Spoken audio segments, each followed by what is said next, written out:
How to turn off end-to-end encryption in Messenger application.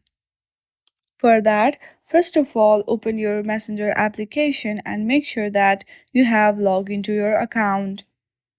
Now, on the top left, you will see three lines. Simply hit on that.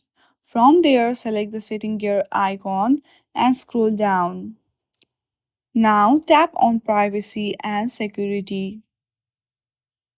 Then, here you will see end-to-end encrypted chats option under security. Simply hit on that. From here, tap on message storage and turn off secure storage.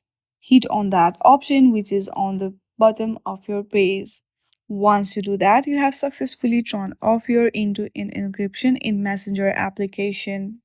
I hope you like this video. If you like this video, then please do not forget to like and subscribe to our channel. Thank you for watching.